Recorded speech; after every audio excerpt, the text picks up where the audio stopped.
You know what, Sam? I'll bet you the people that watch the Audrain Museum Network have no idea what a Škoda is. And you know what? If they were subscribers, they probably would know, because all they have to do is hit the button, hit the bell icon to be reminded when we post new content on great mysteries like the Škoda, and you'll be in the know. Do it now.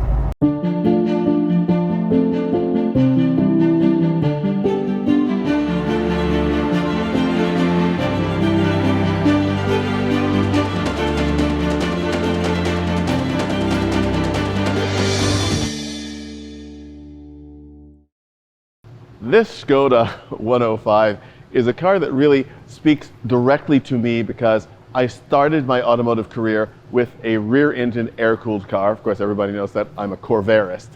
And this layout is so interesting to me because it is so incredibly practical for an everyday car and for a performance car. The thing, of course, is the fact that although the Corvair got a bad rap for its rear engine and swing axles, all of these cars have the same exact configuration. And you really have to try really hard to get into trouble, but it's also the reason why these cars were so successful as rally cars, because a rally car, you want to be able to be very responsive and to twist on its own axis, and that's what this car can do. Not that we really want to see that, obviously, on local Rhode Island roads, but nonetheless, you do feel a certain spirit in a car with this kind of configuration. Also, I love sedans, and I love boxy sedans of the 1960s and 50s especially, because they don't make any pretense to overt style, and yet they have so much character. And this car has an amazing amount of character. And it's interesting too that obviously the very hot RS model, which won the Monte Carlo Rally, is a completely different animal than this. There still is that wonderful FIA homologation for this model for rallying. So this is the kind of car that people could take to circuit races, they could rally, they could use as an everyday family car. And when you think about sort of what we perceive as the characterless Soviet-era Eastern European car, this is not that. That's what makes this car so neat.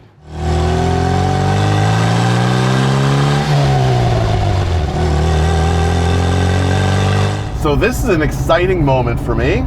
It's always exciting whenever I get to drive a car I've never driven before. And this is not only a car I've never driven before, but a marque I've never driven before. Actually, I shouldn't say that. That is absolutely incorrect. I have driven a Škoda. Now, it was a modern VW Group Škoda, but we'll get into that discussion a bit later as well. And this is the car, the 1981 Škoda 105S, which is the pride and joy of my friend Škoda Sam. Sam, it's really a treat to be in this car with you. I'm glad you're enjoying it. I'm enjoying it as well.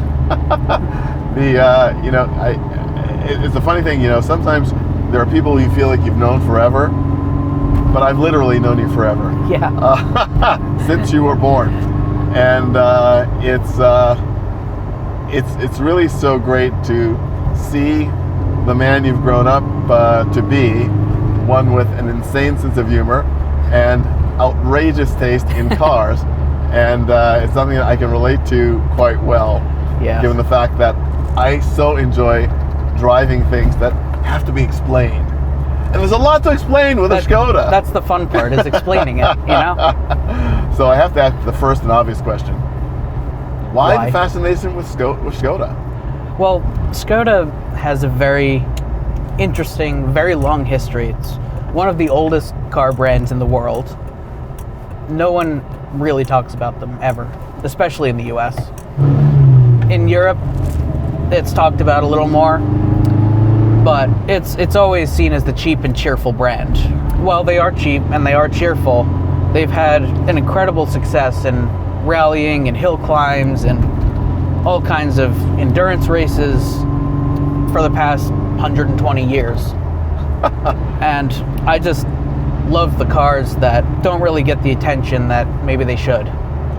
Well, you know, when people think of cars from what was then Czechoslovakia, everyone thinks of Tatras, of course. Yes. And Tatra has a great history. And you mentioned something which I think is really interesting, and is an observation I made just a few moments ago when I first started driving the car, that this is an inexpensive car when it was made, and it was made to appeal to a mass market. I think they built something like 850,000 of these Yes. cars over the course of the production run.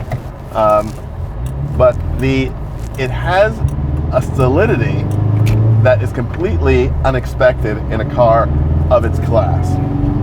You know, you're driving a real car. It does not feel light or flimsy in any way, and you can tell why this car had a great competition history, because it's a really solid piece of kit.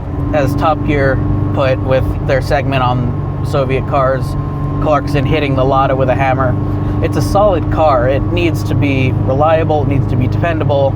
It needs to hold up to, not great roads. So it made a perfect fit for rallying. And the perfect car to drive in Rhode Island. Yes. As well. Monte Carlo, Rhode Island, they're sort of similar environments. The other thing is that I love rear-engine cars. It's very funny. A lot of people think that I'm not a Porsche guy, which I am. I love Porsches.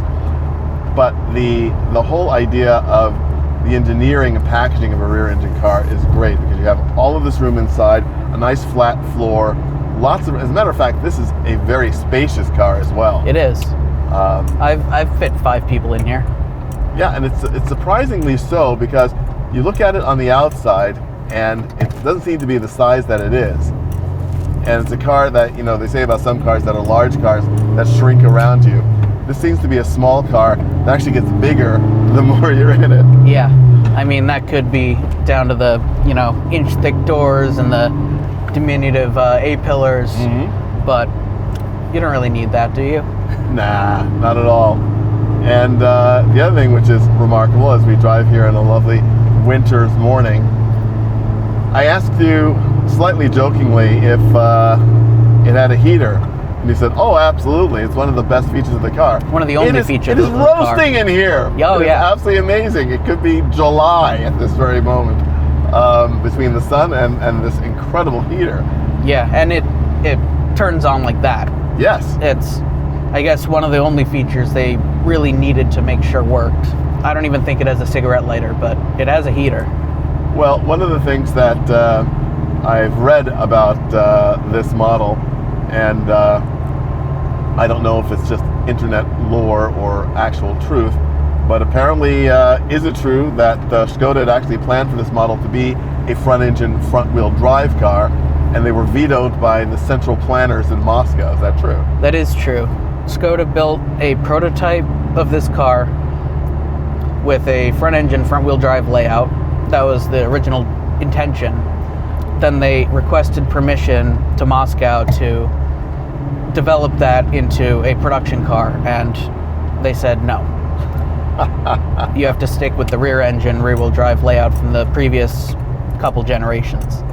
And they wanted to switch the front-wheel drive, front-engine layout because the rear-engine layout was kind of waning. That era was kind of going away at this point. This cars, they started building them around 77.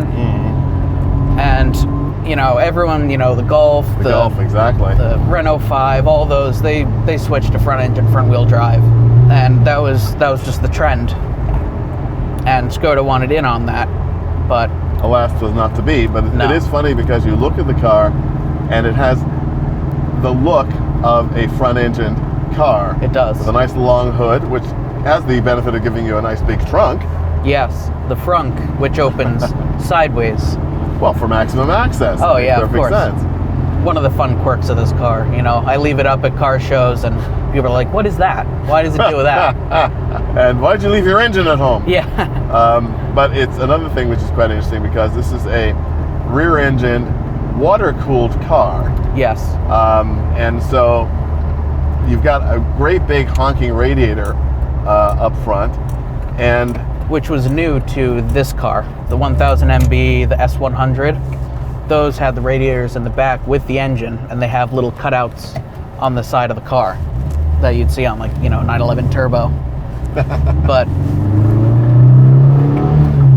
this was the first that they put the radiator up at the front, which meant that it was a little tougher to bleed the coolant system. So they have this jerry-rigged hose that runs around the hood here that has a little bleeder valve on it. And that's how they saw it. When I first got the car, I thought someone did that to make it easier. Nope, that's from the factory. And it's also one of those things that a car built for durability, whether it be on the roads of Central Europe or in rally or circuit racing, these cars are fairly robust. You tell a wonderful story on yourself, which I think is fantastic, because I can tell a similar story about me and Jaguar Mark II. The fact that you ran this car initially when you got it with absolutely no coolant in it. No, nothing but sludge. And still, you know, it ran totally fine. Exactly. And I also have to say about this car, for a rear-engined car, there's a remarkable weight to the steering, which is really terrific. It's very, very reassuring. I remember my Corvair didn't have anything like this kind of secure feeling in the front end. This model has an old-fashioned steering box. The later facelift versions had a proper steering rack that you'd see in modern cars today. This one, you're able to, you know, tighten out the backlash a bit, which we did last year. So it gives it a nice, solid feeling while still not being terribly hard to turn. No, not at all. Again, I like that, again, I guess because I'm such an old car guy, I like that whole idea of feeling the weight of the steering as you drive in those cars, where the steering gets progressively lighter the faster you go. Yes. Which is absolutely wonderful as well. And as you're known to say, it's very elemental. Exactly. It, you know, non-power assisted brakes, you feel everything in there, you feel everything in the steering, you know, you're directly connected to everything. Well, it's not a fast car, I'd say it's a driver's car. It is very much so. That's a great way to express it, because it actually is very responsive.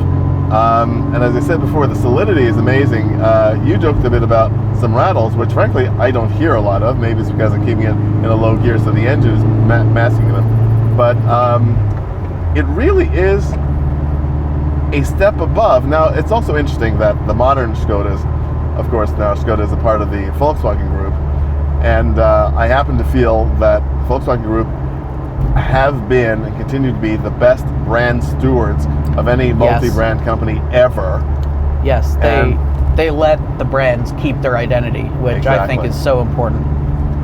And I read something which is quite interesting to me, given the state of the world today when it comes to cars and the transition that we're going through. The fact that Škoda has been making its own engines for 125 years, and they are the division of the Volkswagen Group that handles the development and production of all of their under 1.5 liter gasoline engines. Yes, which is fantastic.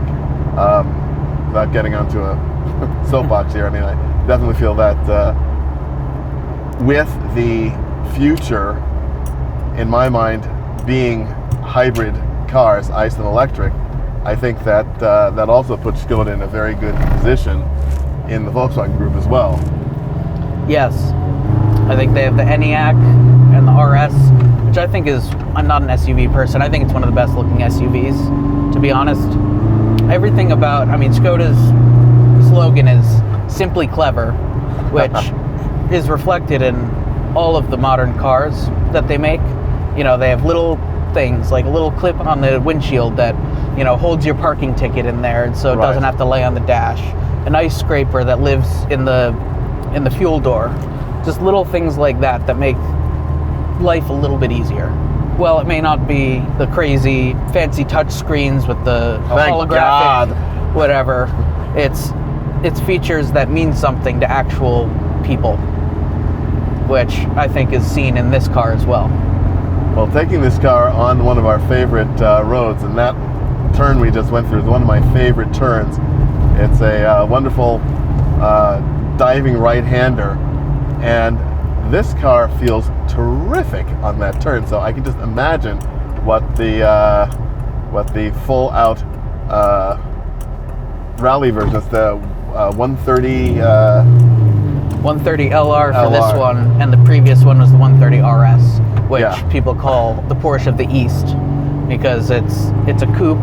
The back slopes down like a 911, and I think it's a much cuter version.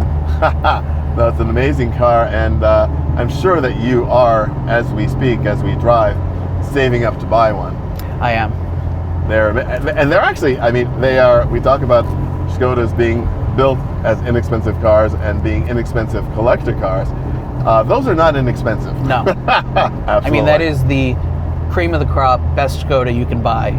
I don't know of another brand that, you know, a Ford GT or a Ferrari 250 GTO where the best thing you can buy is $130,000. But and that's a I car mean, it's with still great substantial history money. and all that. Yeah. Yes. And although I did see on the market a fake one for about, I think it was about 35,000 euros. So. Yes. People turn the road-going, the normal production car, which is called the 110R, into the 130 RS configuration. You do what you have to do when you're living in the Eastern Bloc, you know? Well, that's the other great thing.